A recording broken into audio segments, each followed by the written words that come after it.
Hello, everyone. We welcome you to the Filmmaking Sucks podcast, where we tell you about all the mistakes you can make when producing a film and how to avoid them. I'm your host, Manny. And I'm Lindsay.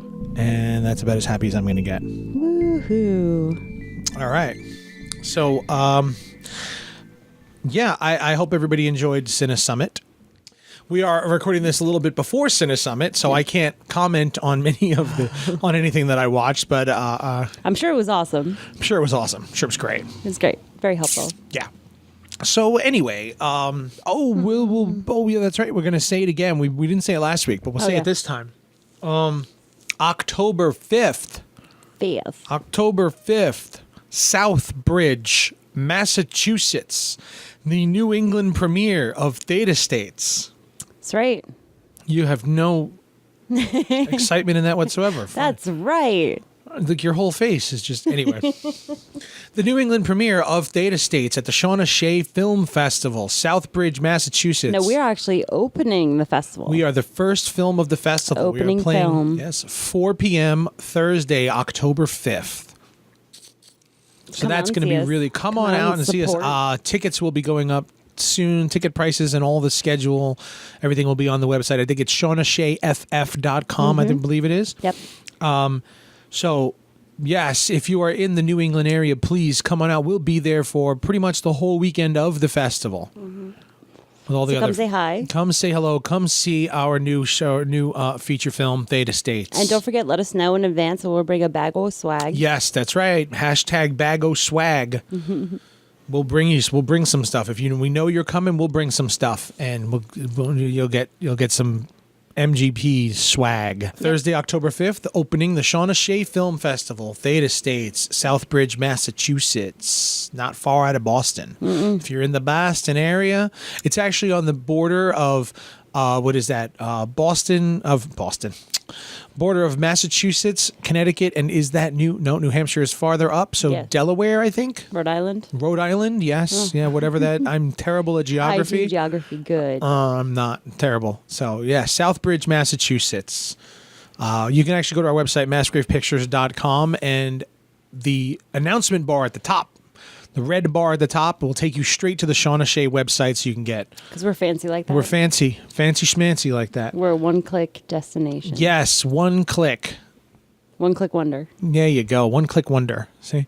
So, yeah, you can go to our website right there, massgravepictures.com, and get the information for Shauna Shea Film Festival right there. First click, take you right to the website and tell you everything you need to know about the festival. We will be there pretty much most of the weekend. It is unfortunately the same weekend as Comic-Con, but if you're up in Massachusetts, chance that you're going to Comic-Con may be kind of small. Yeah.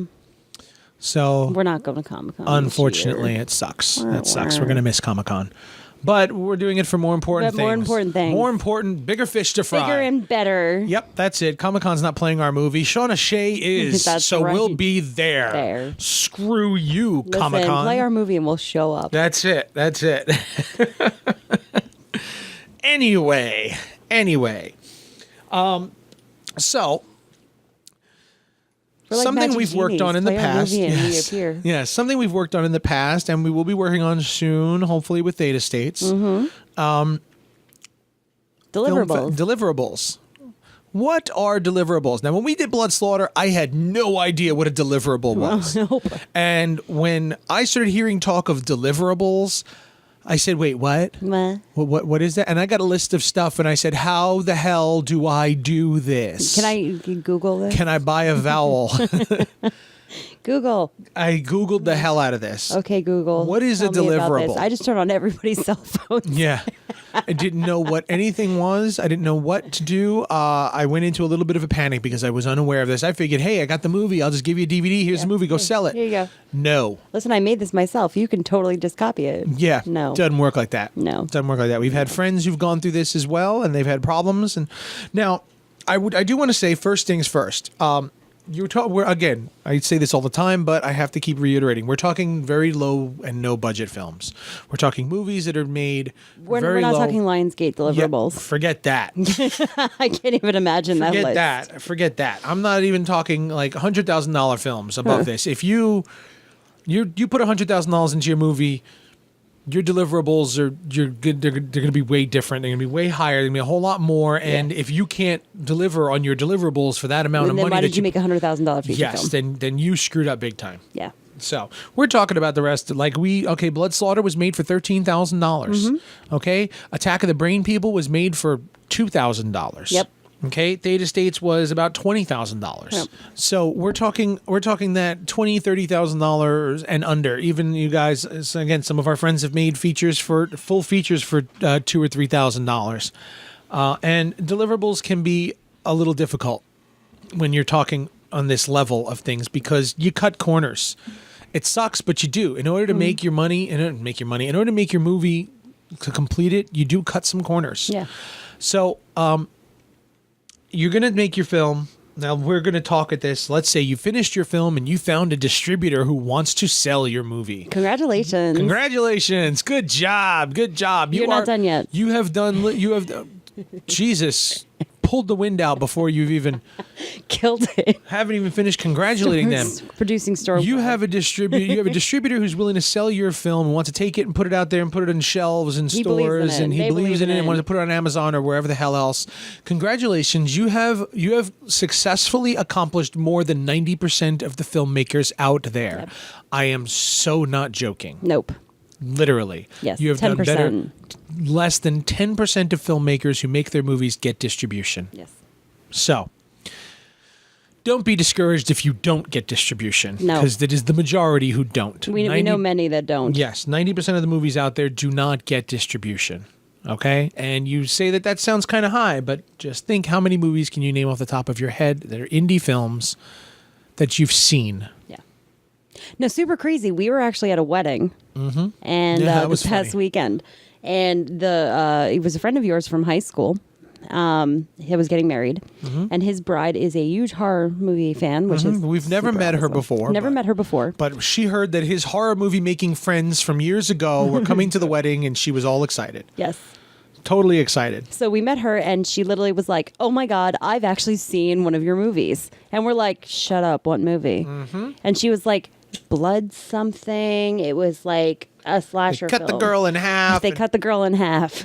So yes, we went to a wedding of a friend, and he did not show her this because he doesn't like horror movies. Yeah. He's not a horror movie. He's not a horror movie person at all. Apparently, a couple years ago, her and a friend of hers had picked up the movie and brought it to her, and they watched it together. So before we met her, before he met her, right? She had actually seen Blood Slaughter Massacre, and that was awesome. It was the coolest thing ever. That was the coolest thing. So now I have to find out which one of her friends, because the chances are her friend got it at a convention, which means we met her friend. Yeah, probably bought it from us at a show. We probably signed it.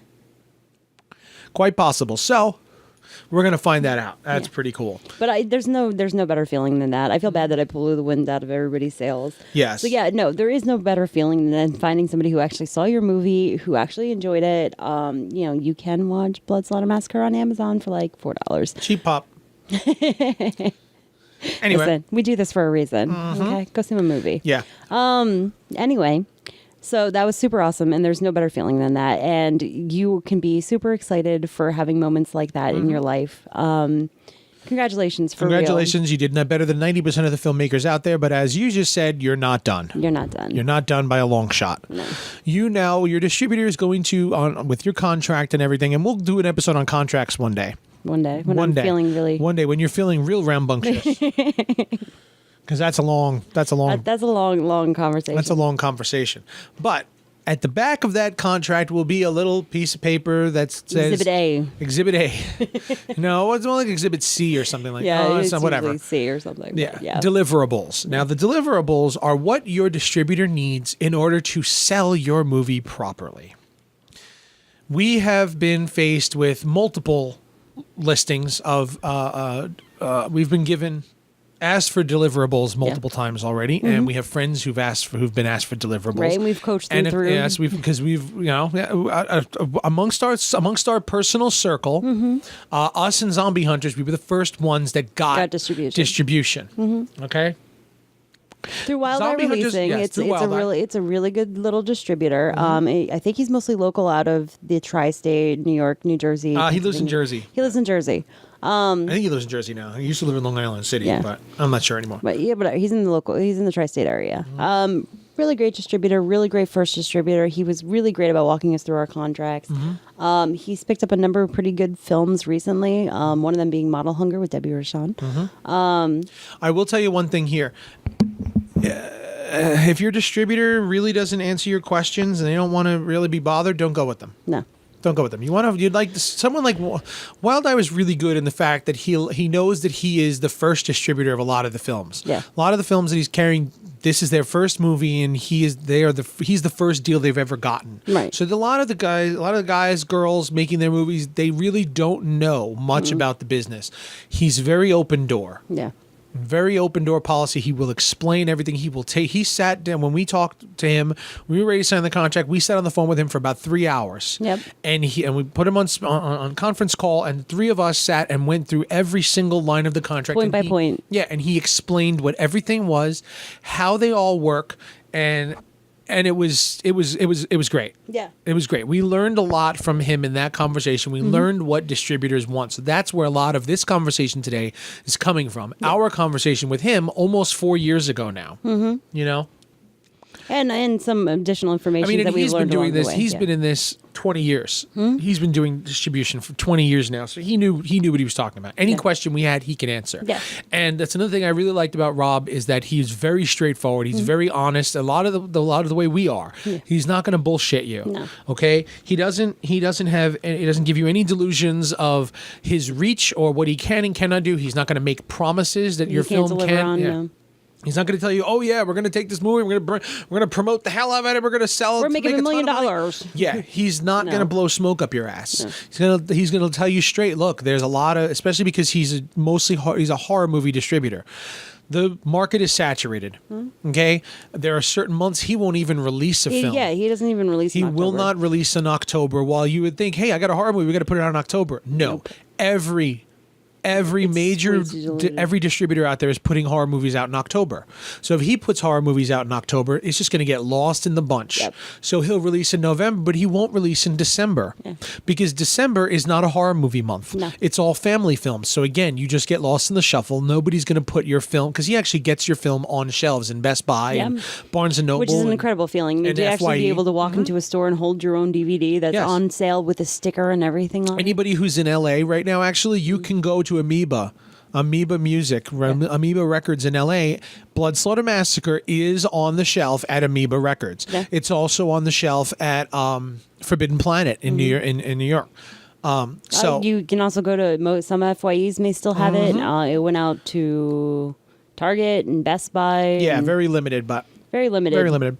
But nonetheless, you can buy from their website. To be able to walk into a store and see your movie on a shelf is an incredible feeling. Okay? So he's not going to blow any smoke up your ass as to how it is, and he's going to tell you, look, I don't release in certain months because it's just going to get lost. If you release a horror movie in December, FYE is not putting that on its new release shelf because it's got all the family movies. They're not selling horror movies in December. That's not going to push. They're not going to push it, so he's not even going to bother. Okay? He has this down to a science. He knows when his movies are going to sell. He knows when your movie is going to sell. Yep. He also won't release if he's got, I think he does 3 or 4 releases a month. He won't release 2 slasher films in the same month because they're going to compete with each other. And he's not. He'll put out a paranormal movie. Sales in half. Yeah, he'll cut his own sales. So he's not going to have his filmmakers compete with each other. Yep. He's not going to do that, which is another thing that many distributors don't care about. They're just going to stick it out there. Yeah. So once it's done, just stick it out. You want to find a distributor like that, somebody who's willing to work with you and understands the business, and he wants to try to maximize his profit. You're getting into business with. You're getting into a partnership with this person for probably the next 3 to 7 years, most likely, depending on the deal. But most run 3 to 7 years. Yeah. I mean, some as long as 10. So I mean, like this person, feel like you can reach out to this person, feel like this person can answer you. Exactly. You want to have a good relationship with them. Yep.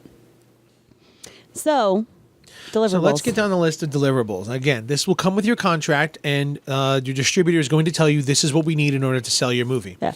Now, again, back to this low budget thing. A lot of the distributors that will distribute low budget films, they understand that a lot of these deliverables you may not be able to provide. Yeah. Most of the time, they're not going to argue. All right, if you don't have it, you don't have it. because they look at it, and as Wild Eye said, well, we couldn't give him an M&E track for Blood Slaughter.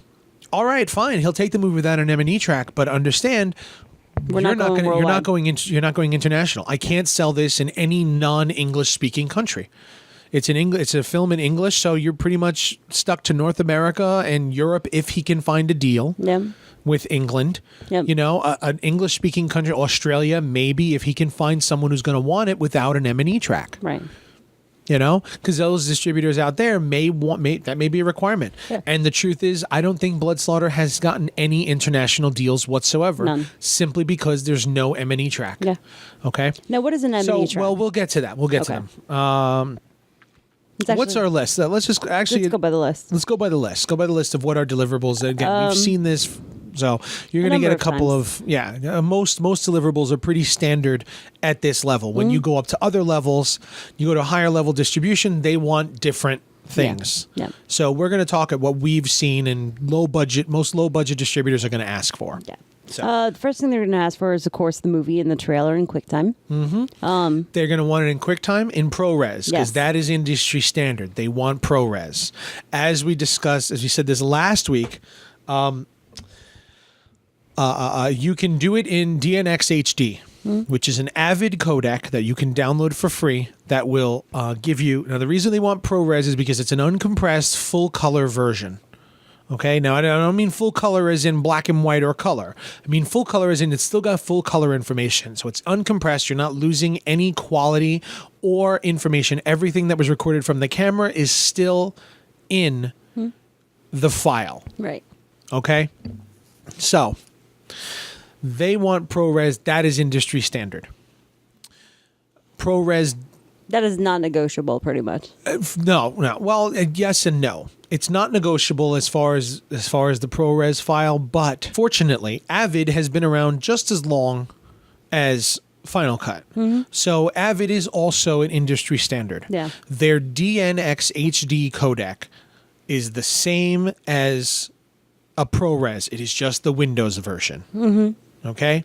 So unless your distributor is a real stickler for that ProRes, and I don't understand why, because it's still going to come out as a QuickTime file. One way or another, you're still giving them a QuickTime file. You can... with the equivalent amount of information that they're requesting. It's the same thing. It's the same thing. I know that David has said that because he works on Windows, and he said he's done deliverables for multiple films before, and he's always given DNX HD, and they've never had a problem with it. Right. So unless your distributor is a real stickler for it, in which case find a friend of yours that has Final Cut Pro and just take your DNX HD and have them just re-encode it. Yeah, it's kind of a wasted process because it's the same damn thing. But so. Yes, they're going to want your QuickTime file as ProRes or DNX HD. Right. All right. That's the first thing. That's first. So you need that. All right. They're going to want your movie and your trailer as this, so that this way it's full quality and they can compress it as they need to, and they can put it wherever they want, and they don't. There's no quality loss.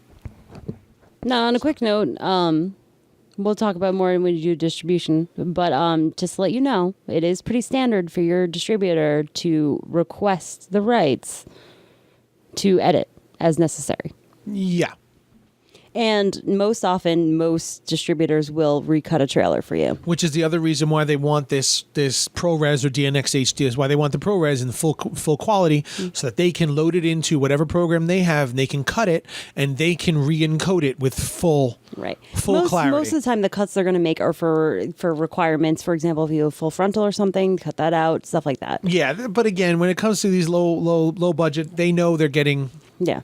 We're not cutting for the MPAA here. No. I'm literally talking like, if you can't have full frontal for, what is it, Amazon or some Walmart. Walmart they won't put your movie on they won't sell your movie on if it has full frontal, and both of our films have full frontal. Yeah. So we're not in Walmart. Yeah.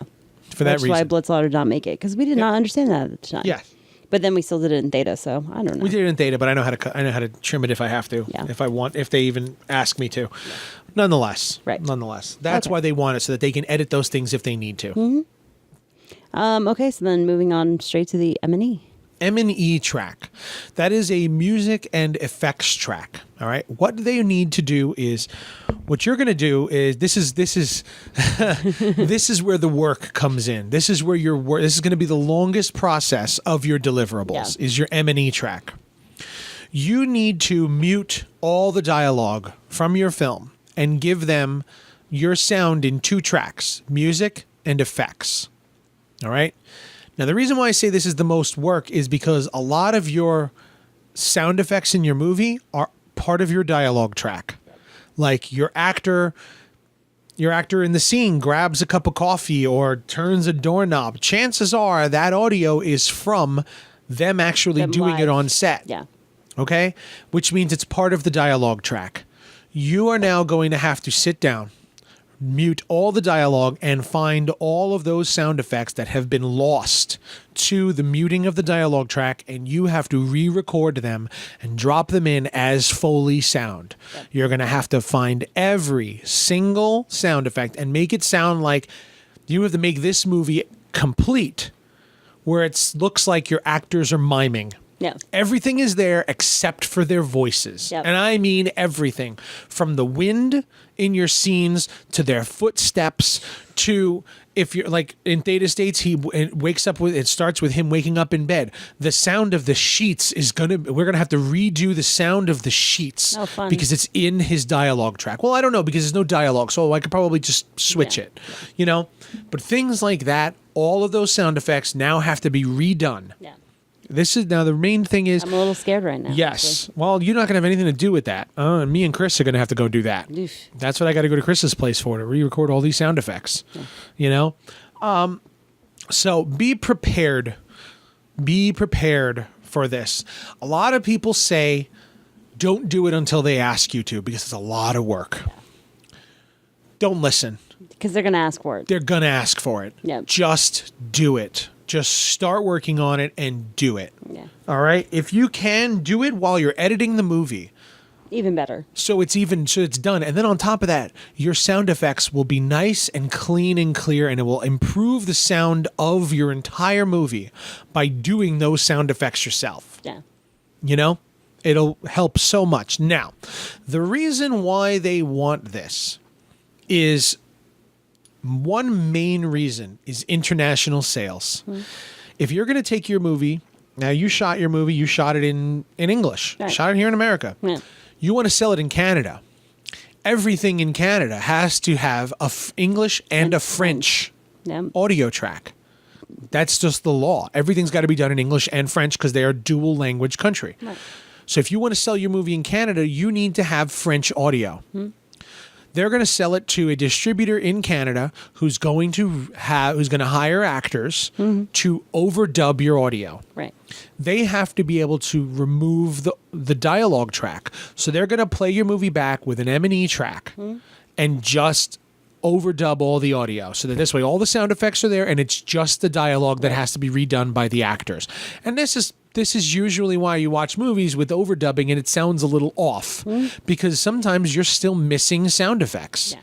Yeah. You know, or sometimes they don't level it properly and the dialogue is a little too loud. These are cheap distribution companies that are just throwing it together. And it's also they're putting language that may lengthen or shorten. Mm-hmm. You're also talking about it may lengthen and shorten, yes, but it also, another thing is, you're talking about actors who are literally talking into a microphone. They're not acting in the scene. There's no dynamic sound of them in the scene acting the film out. It's just two people, however many actors talking into a microphone. It was like the Suspiria screening we went to. Yeah, it's just actors talking into a microphone. It's so clean and clear, the audio, all of a sudden. Everything else has to be crisp and clear and be there as well. Mm-hmm. So this is why you need an M&E track in order to sell your film internationally, so they can put other languages on it. Now, not every country does that. Some countries, they do better with just subtitles. Right. Some countries, like in France, I think, subtitles is what people would prefer, because they don't want to ruin the art of the film itself by changing it. So, I mean, they do French overdubbing as well, but you know, some people prefer to watch it with just subtitles instead of overdubbing because they just don't like watching overdubbing. No. You know? So that brings us to Well, they may ask for that in two different ways. yes, that's right. They're the going to way- ask for your film in 2-channel to begin with. They're going to ask for a 2-channel stereo. They're also going to ask for it in a 5.1. Yeah. At this point, they're going to ask for a 5.1. Yeah. So make sure you're ready to render a 5.1 I mean, version some of do your make film. it optional, but It is optional if it's not available. You know, it's Yeah. not available. Not everybody can do 5.1, right. but they will ask. But you'll do better, honestly. You'll definitely do better if you have it. If you Yeah. can do it, do it. You'll sell better. Yes, and this is where you need to. And get that's an the audio one big guy. lesson that we learned from Blood Slaughter. Where like because we couldn't deliver this, you know, This, we really and that. lost out on sales. Yeah, we couldn't do 5.1 sound, and we couldn't do a M&E track. So, yeah, we limited our sellability Yeah. as a result of that. So we just packed it with extras. Yeah. I packed it with extras, and Yeah. and we did. I think we have a commentary track on there and everything. So we should record one for Data States and We give it to should. them. Yeah. All right. Another thing to do. Add it to the list. Add it to the list. Oh my God, that's my new hashtag. Add it to the list. Continue. Okay, back to our deliverables list. Yep. They're gonna ask for a synopsis. And yes, your synopsis is going to be basically used for what it's going to say on the back of a DVD, or how they're going to sell it on a website, and what it's Yeah. your blurb on Amazon or wherever. Essentially, because here's what we've learned from Blood Slaughter. Most of the information that you provide them is going to be, they're going to use it for pretty much everything. It's just going to be like a drop in, just drop it into the standard formats and standard forms. When you do these things. So your synopsis is, make sure it's well written. Run it past your English major friend. Make sure it's good, proper English. Make sure it's exciting. I mean, there's a ton of different tutorials and information you can find about writing a synopsis. But make sure it's good. Yeah. Because a lot of the times, you kind of, like, well, the distributor will just figure it out. No. Most of the time, they're going to No. use what you give them. Yes, they're going to use what you give them, copy and paste it right over, because they have a bunch of movies.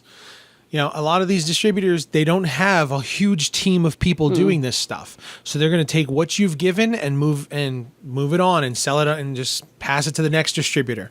Yeah. And we'll explain how that works in an entirely different episode. Yeah. One distributor to another. Yeah. So the synopsis, you're going to have to give them the script. Yep. Make sure it's copyrighted. Your film has to be copyrighted. Your script has to be copyrighted. Yep. So they're going to want a copy of your script. Yeah, it's all pretty straightforward. I mean, you can literally do it online, which I would definitely prefer online because you can actually track where it is in the process. For Theta, we actually just dropped a DVD in the mail, and we're still sitting here waiting. Yeah, it takes 6 to 8 months in order Yeah. to get your copyright number back if you go by mail. If you go online, you're going to get a copyright number immediately. Yeah, almost. Yeah, you'll Yeah. get a pending number that you can provide. Yes. And then it'll actually clear, and you'll know it's cleared. This kind of mail thing, I find very. You won't get your certificate for a while, Yeah. but you'll have your number already. Yeah, and you'll know where it is in the process. You'll know Yes. that it's pending approval.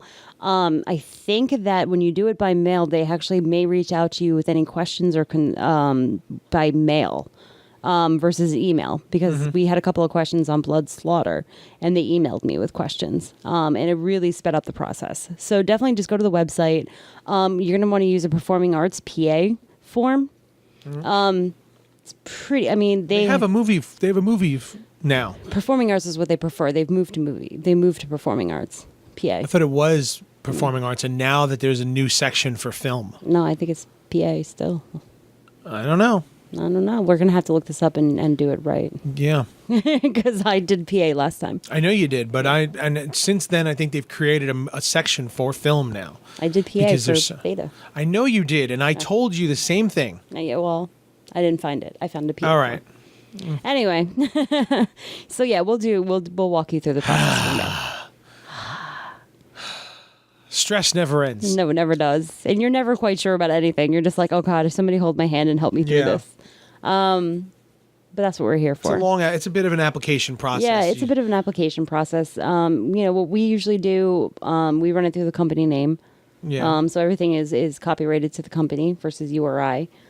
We've done a couple of different ways. When we had Louis as the writer for Blood Slaughter and Brain People, we actually listed him as a paid work for hire writer. That's a lot of logistic legal. It's a lot of legal mumbo jumbo, which one day maybe I'll walk you guys through.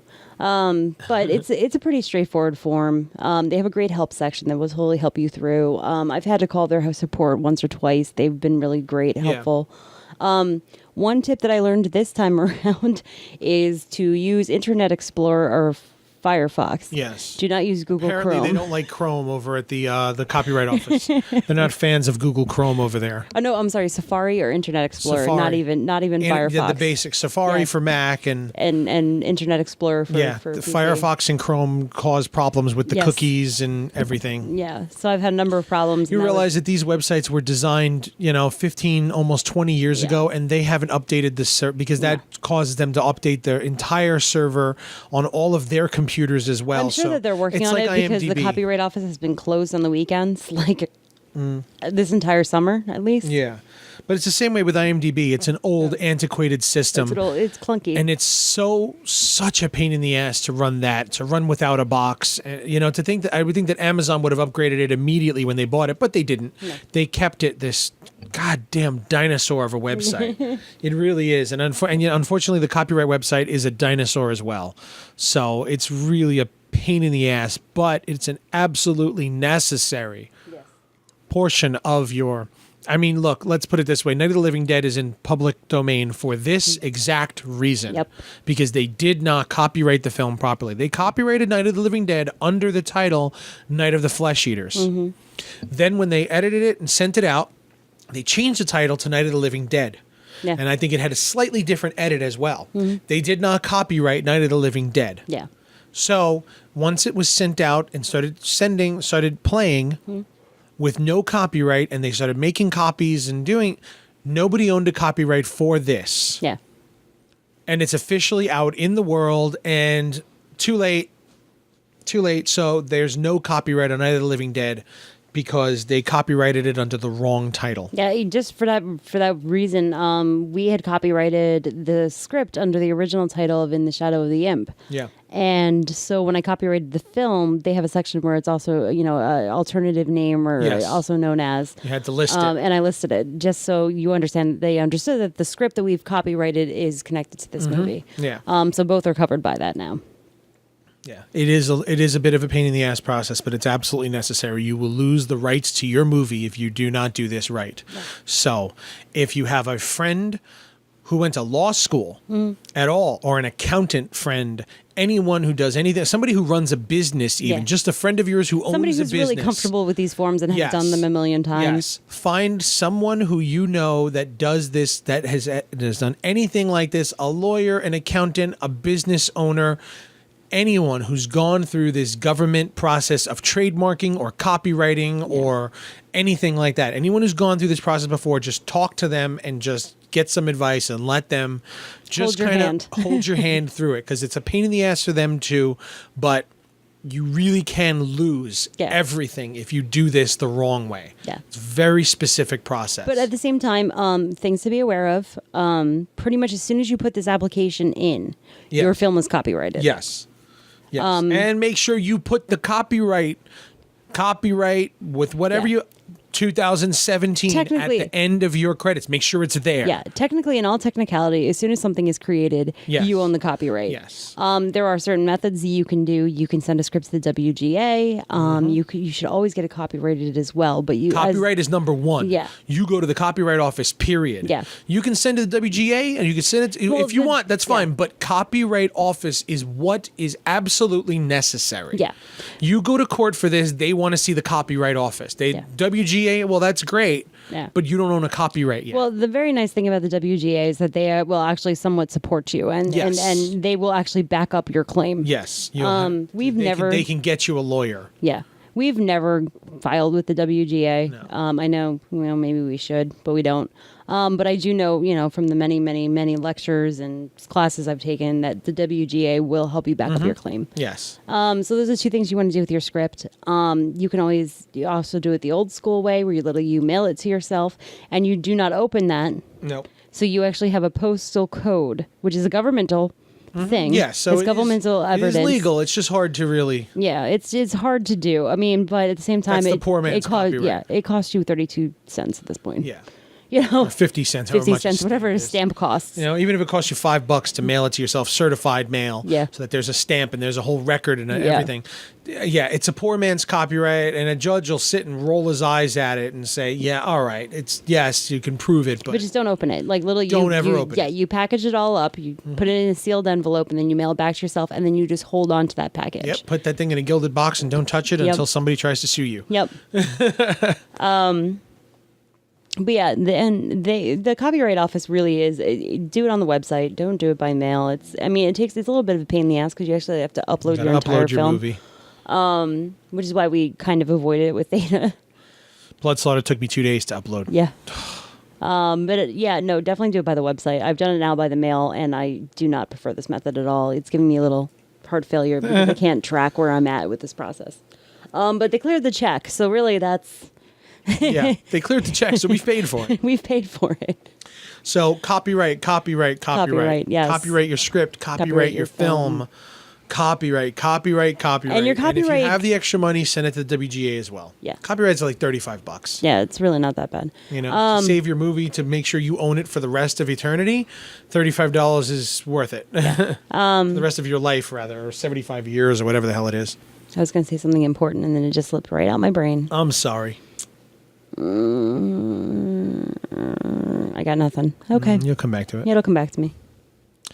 Next. And your copyright certificate, once you get it in your mail, you're going to give a copy of that to your distributor Yep. as well. They're going to want that copyright number so that this way, when they sell it to other international, they can say, look, we have a copyright for this. And they can't. Now, international copyright law is different. Yes. It is very different. Yeah, it's not. U.S. copyright is not enforceable worldwide. No. So your distributor will handle it. Yes. If they're going to sell it to Germany, they're going to make sure that there's a copyright in Germany for this film. Yeah. Okay, that they can enforce. So that this way, nobody can steal it out from under them now. Now, this is them investing in your film for them to be able to sell it. Because if they just sell it to somebody in Germany and somebody in Germany finds out that, wait, there's no copyright in this country, we don't have to pay them shit. Yeah, no, part of your agreement with your distributor says that they will protect and pursue anyone who goes against the protections that. Yes.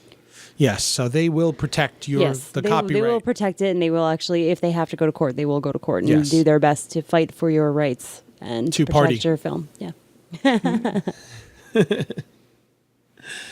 No sleep till Brooklyn. That's right. Next portion this of it. is going to be a little bit of a bigger one to explain, just because we found a really cool article. The credit block. Credit block. The credit block is also known as a billing block. It's what goes on your poster at the very bottom, Yes.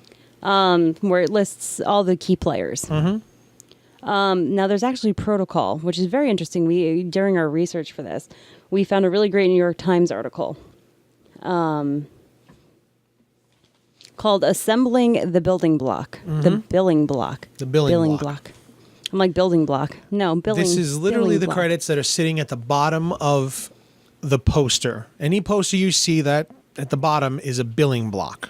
Okay? They have this really great little thing. I just have to share because it's just Go this ahead. article just made me giggle.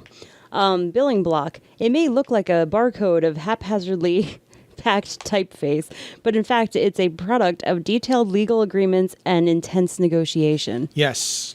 That billing block is very important. Now, I don't put them on our posters. I don't like it. I think it's, and a lot of people feel that it clutters up the poster. It makes it kind of ugly. Right. But this was negotiated. This billing block on the bottom of a poster is something that actors and agents, managers, unions, the unions, the Writers Guild, the Directors Guild, the Producers Guild. They all have policies as to what should be for here. this Yes. to get their names on the poster. So that billing block at the bottom is very important. 'Cause And there's a lot of money invested Yeah. in that. It doesn't seem like much. Yeah. But someone's entire involvement in the movie may hang on whether or not they are listed in that billing block or Yeah. not. Which makes perfect sense because when your poster is seen, it's what's going to be seen. When you're talking at that level, you're going to be in the movie Yes. theater, and this is where you mostly see it in movie theater posters. you'll see that billing block. So the entire world is seeing the people who are on that poster. Yep. And everybody wants their name on that poster because they want the world to see them. Yep. Know that they made this movie. Yep. So they want to make sure that you know their name. Yes. So your distributor is going to ask for their billing block because we don't have it on our poster. Oh. Okay, we don't have one on our poster, but when we sell internationally, it's going to go on the back. It's going to sell anywhere. It's going to go on the back of the DVD. Yeah. It's going to go somewhere. So they need to know who needs to be credited because even though we didn't make any agreements for that, because again, it's a low budget thing here, we didn't make any guarantees for who's going to be on a billing block. You know what? I think that if it's going to have to be put out there, then there's certain people that I want to make sure that they're seen, credited, that they're credited properly. Yeah, and people see things properly. You know, I mean, we may not be PR professionals, but we want to be as professional as we can be. Yes. And you want to give people the professional courtesies, all the professional courtesies that you possibly can. So that's really the importance of a billing block. And I think after reading this article, I feel like I'm gonna, change the way we maybe do things. Okay. Yeah. So it was an educational lesson for me as well. Yeah. These are negotiation points. Yeah, it is a really big point of contention, it seems. Yes. From this article. Most often, let's start from the very beginning. The first thing that you see, a film buy. Sometimes you'll see this. A film buy is negotiated as part of the director's agreement, I know. Usually it's in lieu of a directed by credit. So you don't get a blah, blah, blah film. But you don't get a filmmaking Martin Scorsese. sucks. Let's say Martin Scorsese. Okay, fine. A Martin Scorsese A film by Martin Scorsese or a Martin Scorsese film. Right. Yes. Then he does not get directed by. Well, he usually does too. Well, he's Scorsese, which is why he was a bad example. But no. That's not that you don't get it. No, usually, you can get it in lieu of. Usually it's in lieu of. Usually it's just standard to either do one or the other. Yeah. So go ahead. Okay, well, let me make one more point before you go on your rant, because I know you want to so badly. The big thing about this to know is that writers hate this, which makes perfect sense. If you have a writer who wrote your screenplay, who is not the director, essentially you are saying, I made this film. This is all mine. Yep. And somebody else wrote this script. The script. You just filmed this script. But you are essentially cutting this person out of the credit of it out being of the their credit. story. Yeah. Yeah. Now I know audiences may not entirely see it that way, but it's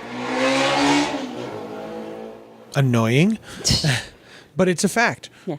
Somebody wrote this story and you're calling it a film by Martin Scorsese. Which you're taking credit for the film only. Yes. But at the same time, the film wouldn't exist without the script. The film includes the story of the film. Yeah. It creates the character names, the character types, the journey. Yep. Everything is coming from the story. Yeah. So and I see. The unfortunate truth, and I think even on any budget movie, it may sound crazy to say this, but I think on any budget movie, nobody's actually getting their full worth of what they put into your film, no matter what. I mean, for somebody to take a risk on you, to invest the time and the energy and the money. I mean, maybe when you're getting $1 million when you're talking or more, about maybe you're getting your worth. Like the example of Martin Scorsese. Yeah. Yeah, that movie got its budget and everybody got paid because Martin Scorsese was the director or the producer. Yeah. You know, Christopher Nolan. When you're talking on that level, talking on that, yes, this movie exists because they were attached in the first place. Yeah. If it wasn't for Steven Spielberg, there would be no $100 million budget thrown on this. No. You know, you got to understand that too. So they know that this movie exists because they exist, because they did it. Yeah. Okay? So it's on their back. Yeah, when Chris Nolan wants to say a film by Christopher Nolan, the whole damn $180 million for Inception exists because he fought to make it happen. Part of his negotiation in possibly taking a lower pay rate as well, or a lower back end. Yeah, there's a trade-off for this. That's a trade-off too. Yeah, he may take less money by being able to say a Christopher Nolan film. Yeah. I don't know if he does this. I have I no know idea. Martin Scorsese does it. Jerry Bruckheimer does it. Yeah. These guys may take less back end or less upfront for the ability to call it a Jerry Bruckheimer production. Right. You know, so that is they're not just saying, "Hey, we're doing Yeah, this." you just don't get this, and then you Yes. get everything. No, to have your name be This the is first part of thing their seen, payment. you do pay for it in some format, which is usually some negotiation down of either your back end or something else. Or your front end, Or your back- front end and your something. back end, something. They are paying for this. Is part of their payment Yeah. for the movie. Yeah. So that's also why you'll see this on indie films. We're not being paid. No. None of us are being paid. No, we for don't get paid this. on our own movies. You don't pay yourself on your own movie when the budget's coming out of your own pocket. Yeah. That's no. So just keep that in mind, especially when you're working on a film where you had another writer, where somebody else wrote this script and you're adapting it by saying, Yeah, a lot of people are working for credit, and I don't think a lot of people understand our value. It's just kind of a throwaway term at this point. Well, you're working for credit. You're working for credit. You get IMDb credit. You get IMDb credit. Credit goes beyond IMDb, Yes. folks. It really is in how you treat your people. It's in how you tag your photos in social media. It's how you list people in your billing block. It is how you list people on IMDb. You know, if you're naming one of your characters girl number 3 versus Mary, you know, it doesn't cost you anything to give the character a name instead of leaving somebody with an IMDb credit of girl number 3. Yeah. I mean, you have to think about how the world sees these things. You know? Yeah. I've done that. I've made characters who didn't have a name. I gave them a Made it up. name. So this way, when they put it on their resume, Yeah. it doesn't look like girl number 2, girl number 3, girl number this, boy number that, you know, Yeah. man crossing the street, unless it's literally that. Like Brain Yeah. People, we had that. Yeah. We had that whole montage of people looking up into the sky. But at the same time, we And named them gave something really funny. Yes, we gave them, you know, panicked woman, Yeah. you know, upset mother, Yeah. old man on the. Yeah. We gave them something specific That was to actually them. memorable. It Yes. actually brought French back the man and memory French of the woman, character. fainting woman. Yeah. Yeah, you know, black man in park. Yeah, so it's not just a generic term. Honk It- like that. He thought that was funny. Black guy in park. He thought that was hilarious. But it's a way of triggering a memory. Where like, you know, okay. Oh, that was them. Oh, okay. That was them. Okay, I got you. So then you're actually giving them some sort of value. Yes. When you're working for credit, or when somebody is working for credit for you, really take into account the value of that credit and how you can make that credit the best possible credit you possibly can. Yeah. So, I mean, just as a personal level, we feel that by doing a film by really takes away a lot of the credits that, and to us, it's all about this the sacrifice and the work that people put in for us. Yeah. And how much we value it. We name everything a Massgrave Pictures production or a Massgrave Pictures film. Because I don't even do that. we don't. No, Massgrave Pictures presents in association with. It's right in the beginning as the Yeah. production company. Yeah. But I don't put a film by No. Massgrave Pictures in the credits. No. No. It's just this is the production company. Right, and the way we feel about Massgrave Pictures presenting is because all of our deals go through Massgrave Pictures. So anybody who's working on this film is under an agreement with Massgrave Pictures. Yeah. So Massgrave Pictures is actually the collective. The collective of everybody who worked on the film from Yeah. beginning to end. That's who we consider. I mean, Massgrave Pictures is me and you. We Yes, are. we are on Massgrave paper, we Pictures. are it. Yep.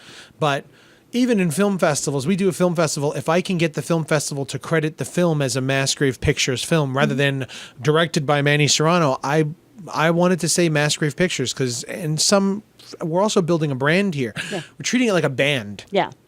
We're building a brand name and a band of sorts where, you know, Foo Fighters isn't presenting Dave Grohl. Yeah. No, it's Foo Fighters. You're going to see Foo Fighters. You're Yeah. not going to see Dave Grohl. No. So we look at it the same way.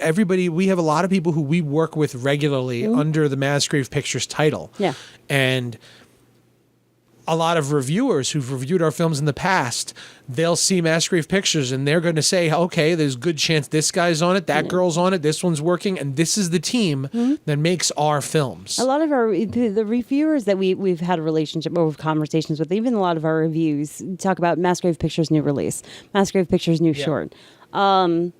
Because that's how we prefer to be seen. I mean, it really is a preference thing, but really, we wanted to outline our reasons behind it because I really think that when people work for credit, you really need to do right by them. Yeah. Yeah. And by throwing our names up on top of everybody else's, I think that we feel like we're belittling other people's work. Yeah. That's just our opinion, though. That's just Okay. how we see it. You could see it differently, and that's fine. There's no right or wrong way to do this. No, because it's absolutely It's just how true. we feel. When you create something from start to end, it is a lot of work. It is really exhausting. I mean, filmmaking sucks. It really does, And we can understand. I think maybe because it's the two of us, because the two of us put almost everything we have into everything we do. We have more of an insight of wanting to be a collective or a team, and the effort that the entire team puts in, because we are a team. I do understand the temptation. And you know what? I feel like if you want to do a film by, credit yourself, think about it once or twice, take a pause, think about it. But then don't follow it up with a directed by, produced by, written by. I Look, don't. There's 10 different titles I had under Theta States. 10 different jobs that I did. Yeah. In the credits, written, directed, and edited. That's it. I gave myself the main three, the three things that really nobody helped me with. Right. I was the editor. I was the director. I was the writer. Okay, I had ideas from some people when it came to writing the script. I bounced ideas off of people, but I wrote the script, and this was my story that I came up with. Yeah, it wasn't based on anything by anyone else. It Yes. really was a creation of your own. Exactly. So as far as I'm concerned, those are the only three jobs I did by myself 100%. Yeah. Everything else, yes, I had a hand in some of the special effects. I had a hand in the CG. I had a hand in the music. That's covered by the director's title. I really don't think you need to give yourself credit as I mean, we've seen everything from location management to craft services. I walked outside and picked up the pizza and brought it in. It doesn't mean that I'm craft services. No, I don't even know why you would want to include craft services, other than the fact that you're trying to be me. I did this and I did this and I did this and I did this and I did this and I did this. And it's just it's so unnecessary. And when you make sure that your name is the first 5 things seen in the credits, it's it just puts a bad taste in my mouth. It just is you were just all about your own name. Yeah, so it's just about you. This is your movie. So why didn't you just make a cartoon? Yeah. Just make a damn animation. Do it yourself. Don't even hire any actors. Put the camera on a tripod and act it out your damn self. Yeah, I'm do sorry. the whole thing. It seems harsh to say, and I feel bad. I'm not trying to pass judgment on anybody. No, but we do see a lot of people who seem to remove credit unintentionally. Yeah. They're by giving themselves more credit, you're actually removing credit from other people who helped you. Yeah, you're not letting them see the light. When you're putting your name first and your name is always Everybody wants to see their lights. name on the screen. Yeah, everybody wants to see But they it. have to sit through yours 5 times before they get to theirs. It feels bad. Yeah. It feels bad. I mean, we've been in the position where in things that we've helped out on our film, our names are lower and lower and lower, and it's kind of I had you need to see your name 5 times. How many times I saved this film. It's so shitty to say. It's so shitty to say, but it's shitty to feel too. And I think that's why I just want to, we really wanted to make this little rant here, and I think we're over it. Yeah. So to lead into this, I'm just go right to the director. What you can do as a director, obviously we've talked about the film by. You can also do a written and directed by, which I think is really the way to go. If you were the writer and the director, just put them together on one line. Yeah, written and directed by. I mean, that clearly states to the world that this is all yours. I don't think you need to highlight it twice. No. Whatever you can say Written once, by, just say twice. Yeah. Directed by. Yeah. No. So, like we said earlier, a lot of the guilds and the unions, they have certain regulations as to this building block. That's how important this thing is. I had no idea how important this was before we got this. Credits for SAG, credits in the building blocks are negotiated separately. On a case-by-case basis, pretty much, you're going to be negotiating with each one of your actors. Putting an actor in the billing blocks is more prestige. Usually you list your stars, but whoever put more into the film. If you had an actor who was there more days than everyone else, definitely they need to be... Yeah. They're your lead. You put them first. Yeah. So the big thing when it comes to actors is billing order. First billing, second billing, third billing. Yeah. First billing is what everybody wants. Yeah, but yeah, that's the lead actor. It's your lead actor. Whoever put the most time into the film. If you have multiple leads, it's an ensemble cast, and everybody kind of put the same amount of work in. What you can do is do like a one line and list everybody in stairs. So you'll have one name. You'll have actor A and C on the same line, and maybe actor B will be a little bit higher. So it'll go A, B, C. Yeah. So being as it's actor A is listed first, actor B is second, but actor B is literally higher on the poster. Mm-hmm. So that puts them on the same level. They may be listed second, but they're listed higher on the poster. So that puts actor A and B on the same level of billing. Right. And actor C is on the same level as actor A. Yes. So it's a nice, clean way of doing it and making sure that everybody's kind of seen together as an ensemble. So that's one method of doing it. Typically in the billing block, like we said, first billing is somewhat negotiable if you have a name, somebody who is actually bringing something to the film. Yeah, even if they're small, even if they have a small role, sometimes that could just be part of their negotiation, and that's up to you whether you want to give it to them. Yeah. Yeah.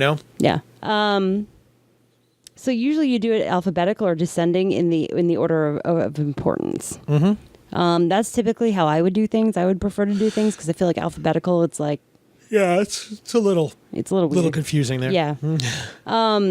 One special way of giving a major actor who maybe did a minor role for you, or somebody who did a little bit of a cameo or something like that, is you can throw in a with or an and. Mm-hmm. At the end, At the end of the credits. At the end of the or the end of the billing block. When you list them in the billing block, they'll be the last name of the actors, but it will say and or with, and that puts them, that considers them to be third billing. Mm-hmm. Even though it's at the end of 10 different names, the and or the with at the very end is considered by the industry to be third billed. Mm-hmm. So even at the end, they're now put up. So that's something. It's a break in the monotony of names. It does highlight them. Yes, they're a special appearance in the film. Mm-hmm. We actually did that with one of our actors on this one. Yeah, we did that with our actor on this. He worked for. He's a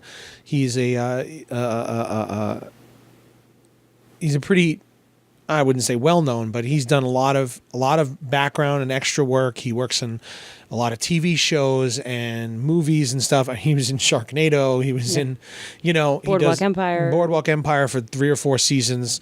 But he's a friend of ours, and we gave him a pretty major role. It was major and significant. It was significant. It wasn't a huge role. He only shot with us, I think, 3 days out of the 15. Out of the 15 days, he's only on set to maybe 3 days. But his role is significant to the film. And so he worked for a little bit less for us than he would normally get. But he was a friend of ours. So he said to me, well, okay, I'm cool with this, but give me an end credit. And if that's what you want, that you can have that. Yeah. We gave him an end, and him as, and I gave the character name because that's what he asked for. Yeah. He knew what that meant. Yeah. He knew what the... Your more experienced actors will know this. Yes, he knew that goes farther than anything else because he's being highlighted. He's being highlighted in the film. Yeah, he's being featured. Yeah, he's being highlighted and featured in the film's credits. So that means more to casting directors in the future, that he negotiated that type of credit. Mm-hmm. So it means something. Okay, so then that covers SAG, DGA, and WGA. Now, they're actually very particular. It's the Writers Guild of America and the Directors Guild of America. Mm-hmm. They're very particular. They want their names listed at least 15% of the size of the film's title on the poster. That's the entire block itself. Mm-hmm. The lettering of the billing block has to be a minimum 15% the size of the title of the film on the poster. And that's to ensure that it's legible. Yeah. They actually go one step further, and they actually require particular fonts. Yes, there are industry standard fonts to work. That's why they look like barcodes. Mm-hmm. They have it's a legible font in very small lettering. Mm-hmm. So it's still legible no matter how small it is. That's why they use those fonts. And if you're going to be doing this, I got news for you. Those fonts are expensive. Yeah. You're probably going to pay maybe $100 or more Yeah. to buy one of those fonts to use them on your poster. Now, there are knockoffs that look pretty close to it. Hell, there's one that comes in an Arial Narrow, looks pretty close. Yeah. Doesn't look great, but it looks. It's not going to be as legible as this. Yes, that's the point. That these fonts are very legible in small. When you make them small, they're still legible. That's the entire point of these. Why every poster has that same lettering at the bottom. So there you can find free font types that look similar to it, but they just don't work Again, as this well. really isn't required until you're dealing with a WGA or a DGA or a SAG. Yeah, until you start working with unions, you don't have to worry about this sort of thing. But once you do start working with unions, then they're going to give you those guidelines. And if you don't follow those guidelines to the letter, Yeah. You could have a problem. you're going to have a big problem releasing your movie. You're going to have a big problem. And I'm talking like legal. Yeah. They are going to sue you. Yeah. Yeah, They are because, going to these sue are in you. your contracts. You Yes. legally This is binding breach of contracts contract. are this is what we're talking here. So be aware that this is, yes, when you start working with unions, it's a whole other ball game. Yeah. So be aware that these are the types of things you're going to have to shell out the money for and do properly. But in the long be run, aware it's worth this is it. part of your negotiation as well. So when you're reaching out to those higher caliber actors, Yep. this is something that you can Their offer. name on the poster is something you can use as a negotiating block. Which I think just goes to support like how serious people do take credit in this industry and how much credit can mean if Yeah. you treat it as something of value. Yes. So after your director, your writer, and your actors are listed, then typically what comes next is your casting directors. Then that's followed by your costumes, your editor, your production designer. Then your music, which can be music by original score. Then you want your stunt coordinator and your special effects and your visual effects. Now remember, these are the union standards. This is what the unions want you to say. Yeah. You're in an indie film. It is your choice of of the order you want to put them on. But remember, this is industry standard. Might as well follow it. And it also means a lot to people to be on Yes. the poster. We've Yes, had a it number of people, even actors, who are just kind of starting out in their careers, who are like, I'm on the poster. I'm on the DVD cover. It's a big deal. It's a really big deal to have your name out there and highlighted. So do take that into account. I guess I personally don't like putting those on the bottoms of the posters. I don't like it. I prefer art Yeah. over names. Theta states we have 3 actors' names at the tops because that's just what For Beneath, we had 2 actors. I mean, Yes. essentially. I Yeah. mean, we had Samantha, who was, sort of a smaller role. But the 2 that we had the on starring poster actors. was the starring actors. This is part of the agreement we came to to put their names there. You're going to be on the poster for, Yeah. you'll do this, and that. And they shared it all around. They were all excited. Their moms were all excited. When your mom's proud of you, especially for some sort of creative field, your mom is like, look at my kids on the poster. Yeah. These mean things. Please, Yes. please remember the value of this. Followed by, after your special effects, you're going to list your cinematographer.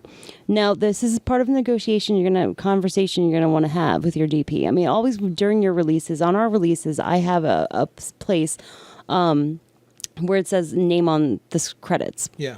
How do you want to be credited? So clearly, because there's some people who have stage names, there are some people who have a preference, some people, have a connection to their middle names. Some people like to have a middle initial because it makes them stand out. And Because also sometimes, in the union, Yeah. you can't have 2 people with the same name. yeah.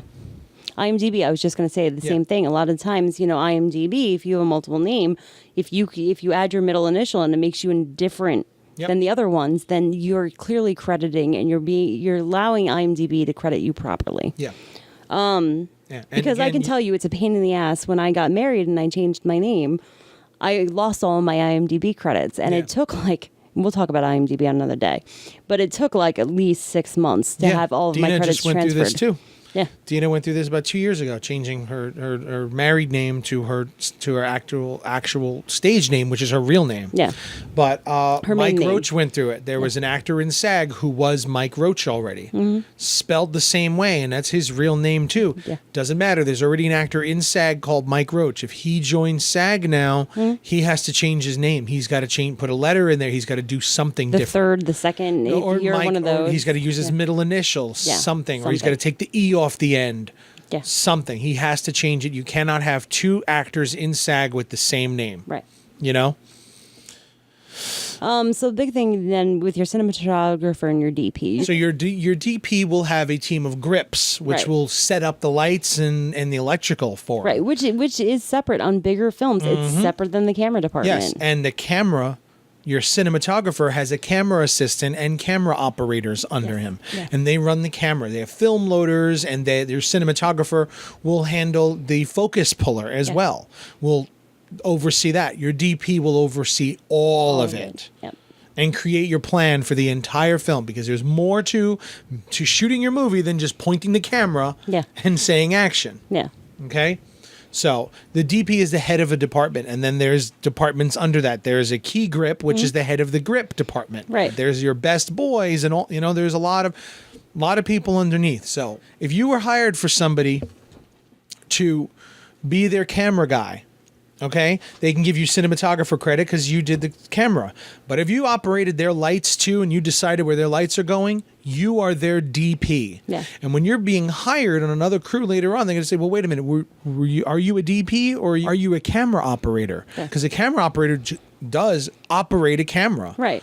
A cinematographer will make decisions as far as that camera is concerned. Right, and these things matter where it's like if you're trying to move into a more professional setting. In a cameraman's union, in the union. In the union. Not even that. Just even if you're trying to move more into the professional realm. If you try and get a director of photography credit, they're going to be like, but you haven't done anything. Yeah. You haven't done this. Have you worked lights before? Yeah. Have you set up lights? Have you designed a lighting scheme for a film yet? Have you done that? Yeah. Or have you just run camera? Yeah.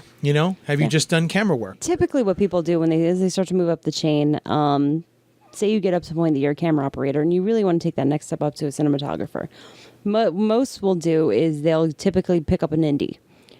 They'll cut their day rate, but they'll do it in exchange for that cinematography credit. It does take time. And if you want to shortcut that time, that's the way to do it. You work as a camera operator, so you get very comfortable and you get very knowledgeable and you feel like, you can face all the problems you may or may not see on set.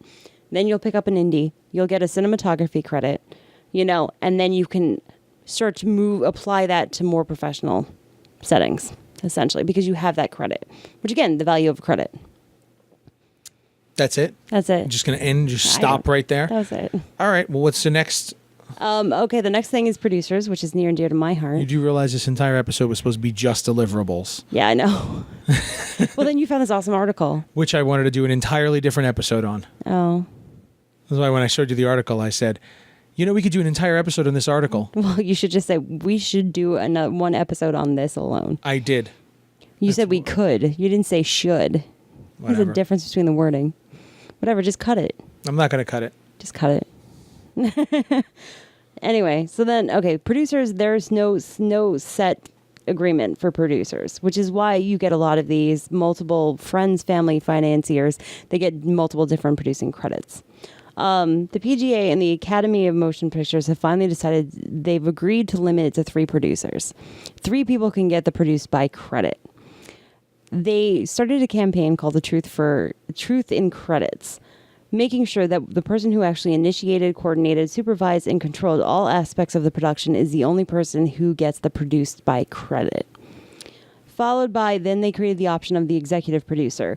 The executive producer is someone who's made a significant contribution of no less than 25% of the financing or developing the literary property. So pretty much if you are the owner of the story that this is based on, you can get executive producer credit, or if you funded this movie. Associate producers perform any of the producer functions delegated by the producer. So these are the people who worked underneath the producer. Co-producers are the people whose primary responsibility is the day-to-day logistics of the production process. So pretty much they're overseen by the associate producers who are overseen by the producer. And that's how you should be crediting people. It's a lot of producer. It's a lot of producing. It's a big job. Yeah. I could go into the WGA, but writing, there's multiple credits you can do. You can do a based on characters by, where if you're already using characters that are already created, this is what you would use. There's from a play/novel by. If you're basing this on a short story, a play, or whatever, that's the way to credit that. The screenplay by is used for whoever wrote the final script. So if it's a story by so-and-so, a screenplay by so-and-so, and then adapted to film by blah, blah, blah. The WGA has a limit of the number of writers. Writing teams would be one. You're allowed one writer. So a writing team would be, whatever the name, so this and this. Mm-hmm. You can't get more than that, according to the WGA. Why? They don't like having more than one writer. But they do all the time. Yeah, they only will allow partnerships. Okay. Yeah, you can only do partners, and it has to be one name and one name. That's it. That's all the WGA will allow you to credit as a written by. Okay. And you have written by, story by, script by, screenplay by. Yeah. Yeah. You change all the different. I see. Gotcha. So they want to be very clear as to who did what. Yeah. Yeah. Okay, so that is billing blocks. Now I wanted to correct ourselves because I realized we were talking about the poster. Billing block doesn't just go on the poster; it also goes on the back of the DVD. At the back of the DVD, it also can go on the end of a trailer. So. It also goes at the tail end of the trailer. Yeah. So there are multiple uses for this billing block. Yes. Which is why the distributor wants it. Yep. So to go back to our original subject. Yeah, you really went way off the rails there that's why 45 minutes there you went on just this billing block. I'm sorry. That's why I wanted to do a whole separate episode on it. I suck. You should have stopped me. You usually stop me. Oh, man. I didn't know you were going to read all of it. I didn't read You all had of it. 2 pages of notes. Didn't think you were going to go down the whole thing. Jesus. I thought it was So very what else? Is there any informational. more? Is there any, to get back to the beginning, is there anything else a distributor wants? Of course. Well, what else do they want now that we're going to go back to that? Oh, my God. They want a dialogue cue sheet. Oh, my God. The dialogue cue sheet, also known as the ADR cue sheet, which stands for either the additional dialogue recording, or it could also mean the automatic dialogue replacement, ADR. Yep. It's essentially all of the dialogue in the film listed with the time code of when the line actually begins. Yep. So that this way, when you sell internationally, you can do they have the actors sitting in the room, literally just with this sheet sitting there, Right. and they know the time When it has difference to start. between. Yes, and they just record it straight like that. Yep. They're just reading the dialogue directly off of a sheet, so they don't have to worry about. They're not looking at the screen and figuring out, trying to overdub. This is right there. They could go right to it. At this time, this line has to be said. Yes. So they just say the line at this Yeah, particular and then the time. person who's going to drop the audio in looks at the time code and knows exactly where to drop each line into the film. So that's what that dialogue cue sheet is. And music cue sheet is all of the music and who wrote which piece of music and what the name of the music is by when it begins in the film. Okay, I believe that goes into the subtitles or something, but that's what they want. These are pretty simple lists to do that just take time. Yeah, this is going to be the second most time consuming Thing. Yeah, I mean, it's best to use your script for it, but that's also why they want the script and this, because dialogue changes on set. Yep. So they want to be able to work with exactly what is said on the screen. On the screen in the film. Yep. What happened in the final version. Yep. Okay. That's going to be a lot of work. I'm Yeah. excited about that.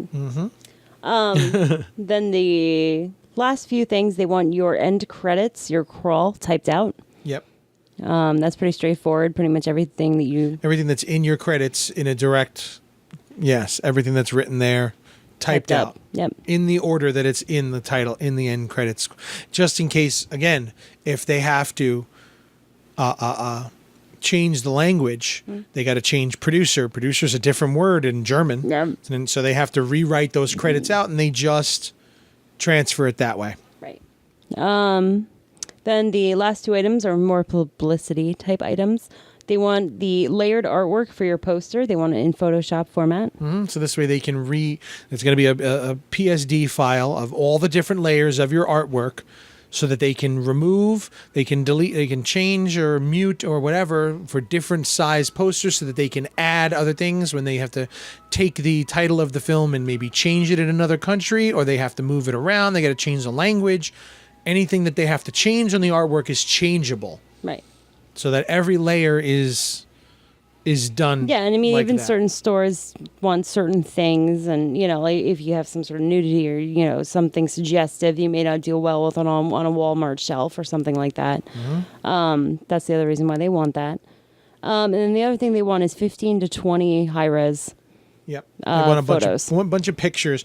Now, this is not production photos. This is actually stills from the film, because it's going to go on the back of a DVD. It's going to be promotions. They want shots from the movie in a high resolution, so that they can scale them up or down as So when they to. send it out for review or something like that, you've all seen the articles that have different photos from the film. Things like that. Yeah, but it's more. We're talking about the distributor here. Yeah. So unless it's part of their marketing budget or something, it's going to be for stills for when you go on Amazon or you go on Netflix. Now you don't see the poster anymore No, you're so right. much. You see stills. You see stills from the film itself, and that's what they want. Yeah. So that's deliverables. That's deliverables and billing blocks. Yes. I'm sorry. Just usurped the whole show. I'm sorry. Took it over. The worst.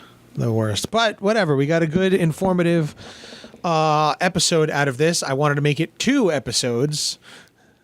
That You didn't can happen. still edit it. No, forget it. I'm not going through all that. We're just going to have to record a different episode some other time. I was trying to make two 45-minute episodes instead of one 90-minute, but whatever. We got it. We're good. I'm sorry. Now come up with a new subject for us. So what's your hashtag this week? I forgot it. I said it at the top of the show, and I forgot it now. No, you didn't. Yes, I did. It was like a list something. Hashtag. I don't know. If anybody remembers, then use it. Let me know what it was. I don't know. I'm somewhere else right now. Jesus, you threw me for a spin. Anyway. So that's all the deliverables. Quick list of the deliverables. You have Number 1, movie and trailer. in QuickTime or DNX HD. More than likely, they'll take it. 2, the M&E track in both a WAV format and 5.1. It's all wave. I don't know.